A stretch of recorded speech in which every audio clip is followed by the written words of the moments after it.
I added a new printer to the farm here. These are all Prusa research printers.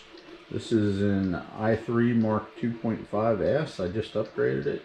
This is an i3 Mark 3 S Plus. And this is the new kit, the Prusa Mini Plus. It has some unique departures from their usual design. One of them is it has a cantilever arm on it, which is only supported at one end, and you would think it might droop, but it's very solid, and the hot end and the fans just don't weigh much. There's no way it's going to drag this thing down. It also has an LCD screen, which it's not a touch screen, but you can control it with this wheel right here. They also went from SD cards, like over on this printer here, they all used SD cards to get the files on, to a USB stick, and the actual kit printer comes with the USB port back around in here. You probably can't see it, but I put a extension and I printed a file for the LCD cover that I found online so I could put the USB stick up front here. This is either the second or third layer that I'm printing on this thing, and the quality of this printer is amazing.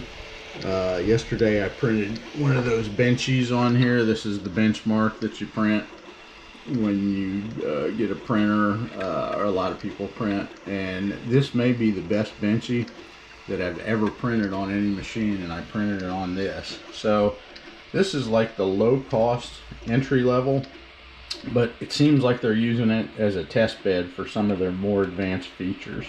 It's also got a RJ45 Ethernet jack on it, so you could hook it to the network. All the software, control software for doing that is not really in place yet. They do have some software that's loaded into the firmware for monitoring the print, but not necessarily for controlling it. It's also got a filament sensor, and instead of just using an extruder that's you know, got a downward push gravity, this is a Bowden. The filament comes in through this filament sensor. It goes into this extruder back here, and the gears push the filament through the tube to the print head. So a lot of people are having some grinding, and it's eating up their filament and clogging and all that. I've been using Bowden extruders for years. They are different, and I don't feel like I'm going to have any of those problems or anything. So very neat little printer. The cost was $349 in kit form. Took me about 5 or 6 hours to build. I did it maybe in 3 sittings, taking breaks and stuff like that, and just taking my time and having fun.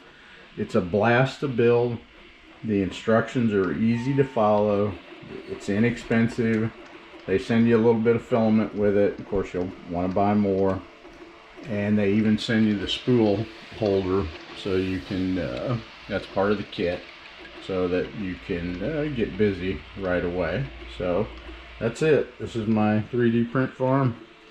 This is my dog.